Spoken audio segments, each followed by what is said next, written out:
tidak ada hujan sama sekali, lahan kering. Jadi pertumbuhannya bisa dilihat sangat subur sekali. Kan untuk mengendalikan hama penyakit seperti tungau dan trip agar tanaman cabai atau daun cabai ini tidak mengalami keriting.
Halo kawan-kawan, kembali lagi dengan saya Ardana PT. Pada hari ini kita kembali berada di kebun tanaman cabai. Nah, sebagaimana kawan-kawan bisa lihat di samping saya ini, tanamannya sangat subur sekali. Walaupun dalam kondisi cuaca yang sangat panas, ekstrim yang luar biasa, di tempat kita ini sudah sangat lama sekali tidak pernah ada hujan kawan-kawan. Mulai dari awal tanam sampai tanaman sudah besar seperti ini, sudah memasuki fase generatif, belum juga mendapatkan hujan. Tetapi bisa dilihat tanamannya tetap tumbuh secara maksimal, tetap tumbuh secara subur. Nah, karena kita menerapkan teknik yang tepat, artinya tepat guna dan tepat sasaran, di mana kita memberikan, khususnya di musim kemarau ini, kita pacu dengan pupuk organik cair yang sangat super sekali, di mana pupuk ini mampu mengatasi tanaman cabai agar tidak mengalami stres, tidak mengalami kelayuan. Nah, oleh karena itu kawan-kawan simak videonya, teknik-teknik atau tip-tip apa yang selama ini kita lakukan dalam perawatan tanaman cabai, khususnya di musim kemarau, di lahan kering. Seperti ini kondisi tanaman cabai yang kita tanam kawan-kawan di musim kemarau, di mana tidak ada hujan sama sekali, lahan kering. Jadi pertumbuhannya bisa dilihat sangat subur sekali. Ini merupakan tanaman cabai keriting dengan varietas Igotapi. Nah, seperti ini kawan-kawan. Jadi dari cap kapal terbang ini dikatakan tahan virus Gemini. Mudah-mudahan benar tidak ada virus yang kena sampai akhir panen kawan-kawan. Dan untuk sampai saat ini memang belum ada yang namanya kena virus Gemini. Ini cabai keriting Igotapi ini panennya sangat genjah, yaitu sekitar 76 hari setelah tanam bisa dipanen. Jadi makanya kita memilih varietas cabai keriting seperti ini untuk di musim kemarau di mana tidak ada hujan.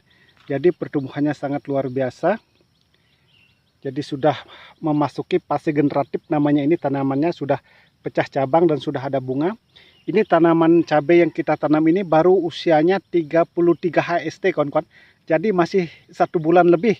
Tapi pertumbuhannya sangat cepat sekali. Apalagi kalau ada hujan itu lebih cepat lagi. Nah, seperti ini. Nah, teknik-teknik yang selama ini kita lakukan dalam perawatan tanaman cabai untuk mensiasati kondisi lahan kering atau tidak ada hujan.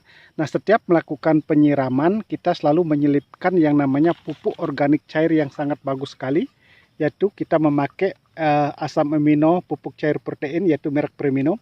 Ini dari PT Mitra Merdeka Tani. Ini sangat bagus sekali untuk tanaman cabai, apalagi di musim kemarau, agar tidak mengalami stres akibat cuaca yang panas sehingga menjadi layu kawan-kawan. Jadi pertumbuhannya tetap maksimal.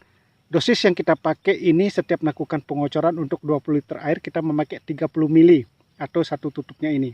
Dan kita mix juga dengan menggunakan pupuk kalsium asam humat. Nah, seperti ini. Nah, ini sangat bagus sekali, yaitu asam humatnya. Jadi kalsiumnya juga. Jadi kalsium itu untuk menguatkan batang sehingga tanaman tetap kokoh. Sedangkan asam humat itu untuk memperbaiki kondisi fisik tanah sehingga tanah yang bekas kimia itu bisa menjadi subur, bisa menjadi gembur. Makanya penggunaan Premino dan Kalha ini, kalsium asam humat ini berperan penting untuk tanaman cabai apalagi di musim kemarau, sehingga tanamannya bisa tumbuh bagus seperti ini kawan-kawan. Jadi sudah sangat lumayan besar ini tanamannya. Dan memang kalau ada air itu bisa kita lakukan perendaman selokan kawan-kawan. Jadi selokan itu kita bisa rendam kurang lebih setengah jam sampai 1 jam. Jangan terlalu lama, nanti ditakutkan malah diserang layu paserium nanti tanaman cabenya. Jadi karena di tempat kita sama sekali tidak ada air atau bukan lahan irigasi, kita mengandalkan penanaman cabai ini adalah mengandalkan air hujan. Jadi kalau tidak ada hujan, kita harus menyediakan air sebanyak mungkin. Nah, kebetulan di tanaman cabai keriting yang kita tanam ini, kita sudah menyiapkan tempat-tempat penyediaan air, tetapi airnya kita fermentasi dengan bahan-bahan khusus lagi kawan-kawan, sehingga tidak kita melakukan penyiraman biasa saja dengan air, tetapi memberikan nutrisi langsung. Ini tempat airnya kawan-kawan, kita memakai toren tempat air minum kita beli, ini kita pakai. Nah, bisa dibuka ini seperti ini. Jadi kita penuhin ini kurang lebih kapasitasnya 300 liter. Kita ini karung ini adalah kotoran ayam yang tanpa sekam kawan-kawan, kita taruh kurang lebih 10 kilo. Kita karungin dengan tujuan agar tidak ada ampasnya nanti saat mengambil airnya. Nah, selain air dan kotoran ayam, kita juga mengisi E4 ditambah dengan molase. Jadi E4-nya setengah liter, molasenya juga setengah liter. Kita aduk, setelah itu baru kita tutup seperti tutup tadi. Kita biarkan kurang lebih 10 hari sampai 20 hari. Nah, inilah airnya yang kita pakai setiap melakukan penyiraman interval 5 hari sekali kawan-kawan.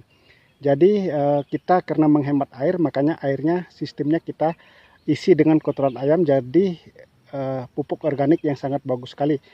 Dan juga kita campur seperti tadi dengan Premino dan Kalha. Jadi pertumbuhan tanaman cabai tetap tumbuh maksimal walaupun kekurangan air di saat musim kemarau seperti saat ini.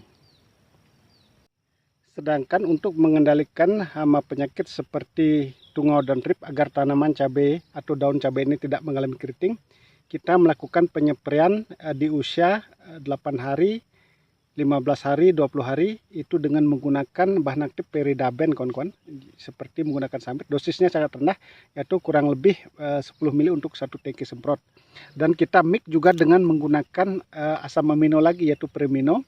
Tetapi kita tambah dengan menggunakan yaitu suplemen tanaman yaitu Morden Pool seperti ini. Ini sangat bagus sekali memacu perakaran dan tunas, menebalkan dan memperkuat daun, merangsang pertumbuhan bunga. Jadi dengan menggunakan campuran suplemen tanaman Morden Pool, tunas-tunasnya menjadi sangat banyak seperti ini. Di sini kita tunas airnya kita sudah bersihkan, kita sisakan tunas-tunas atau tunas yang produktif ini sama tinggi dengan batang utama jadinya seperti ini. Jadi sangat banyak sekali tunas-tunasnya. Dan juga untuk menguatkan tanaman agar akarnya cepat berkembang, bisa dilakukan untuk pengocoran kawan-kawan. Dosisnya 30 ml untuk 20 liter air. Kalau tidak ada Morden Pool bisa diganti dengan Ultradap. Jadi kita juga sering menggunakan Ultradap sebagai pengganti Morden Pool di waktu pengocoran. Sehingga tanaman cabainya tunasnya tetap banyak seperti ini di musim kemarau dan sangat subur sekali.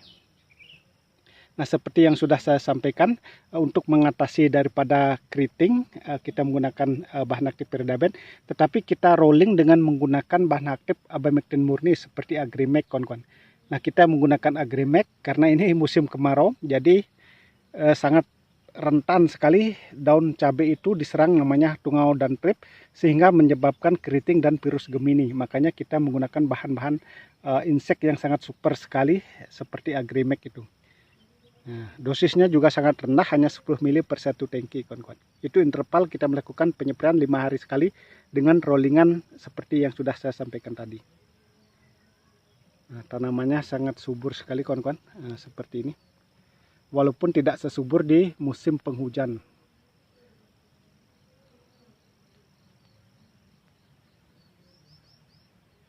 Sedangkan untuk mengatasi masalah jamur, walaupun musim kemarau, kita tetap harus antisipasi kawan-kawan. Kita setiap melakukan penyepraian, kita selipkan juga fungisida seperti bahan aktif Metalaxyl. Kita memakai Bistromil itu 2 sendok makan untuk 1 tangki semprot. Kita rolling dengan Propineb seperti Antrakol kawan-kawan, dosis sama yaitu 2 sendok makan. Jadi walaupun musim kemarau seperti ini, kita tetap harus antisipasi kawan-kawan. Sehingga tanamannya boleh dikatakan aman dari serangan jamur, aman dari keriting, dan pertumbuhannya tetap maksimal seperti ini. Walaupun seperti yang sudah saya sampaikan tadi, tidak 100% sebagus di musim penghujan. Jadi kalau musim penghujan tanaman itu sangat hijau sekali dan pertumbuhannya sangat cepat. Tetapi di sini walaupun kering, lahan kering, tidak pernah ada hujan mulai dari tanam sampai sudah memasuki fase generatif di mana bunganya sudah banyak seperti ini kawan-kawan, tanaman tetap tumbuh bagus seperti ini. Jadi bunganya, perantingannya sangat pendek sekali di sini. Nah, kita menyisakan daripada tunas-tunas yang produktif ini, kita biarkan, kita tidak potong semua atau menyisakan batang utamanya karena di tempat kita ini musim angin yang sangat keras kan kawan. Jadi kalau tanamannya tinggi atau kita melakukan pemotongan tunas-tunas ini, maka tanamannya akan tumbuh sangat tinggi dan kalau ada angin itu mudah patah biasanya. Sehingga kita memelihara tunasnya sampai 3-4 tunas ini kita pelihara semua kawan-kawan. Jadi pertumbuhannya cukup bagus, cukup merata seperti ini. Dan ini merupakan kita menanam cabai ini di lahan bekas kawan-kawan. Karena banyak sekali pertanyaan di antara kawan-kawan kita semua. Kalau memang menanam cabai di lahan baru seperti kita menanam cabai merah besar dan videonya sudah sering kita buatkan, itu sangat subur sekali. Itu kita menanam cabai memang lahan baru. Dan sekarang ini untuk cabai merah besar yang kita tanam itu stok airnya sudah habis dan diperkirakan kalau 1 minggu lagi tidak ada hujan itu daunnya akan rontok semua. Kemungkinan besar kita akan cabut dan kita ganti dengan tanaman cabai yang lain sambil menunggu hujan. Tetapi di tanaman cabai keriting ini kita masih mempunyai stok air kawan-kawan. Mudah-mudahan nanti stok airnya masih tetap aman sehingga kita bisa melakukan pengocoran perawatan tanaman cabai. Nah, banyak juga pertanyaan di antara kawan-kawan kita, Bang, bagaimana kalau kita melakukan penyiraman tiap hari? Itu bagus sekali kalau ada air. Ini catatan kawan-kawan, kalau ada air memang bagusnya kita melakukan penyiraman di pagi hari atau sore hari. Tetapi seperti yang sudah saya sampaikan, di tempat kita ini susah air, kita mengirit air, jadi kita melakukan penyiraman tidak menggunakan air biasa, tetapi air yang difermentasi dengan kotoran ayam dan dicampur dengan asam amino, asam humat. Itu tujuannya agar tanaman tetap tumbuh secara maksimal walaupun penyiraman dilakukan 5 hari sekali. Jadi sekali lagi saya katakan, kalau ada air memang bagus setiap hari kita melakukan penyiraman, apalagi di musim kemarau seperti saat ini.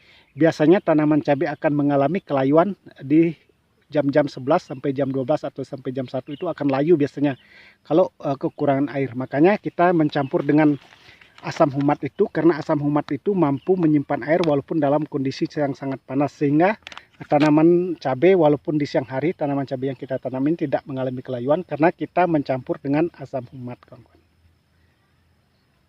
Nah, terima kasih kawan-kawan yang sudah menyimak video ini. Di sini kita hanya berbagi pengalaman cara merawat tanaman cabai di musim kemarau di mana susah air agar tanaman tetap tumbuh secara maksimal, tetap tumbuh subur. Semoga apa yang saya sampaikan ini bisa bermanfaat dan semoga kedepannya kita menjadi sukses sama-sama.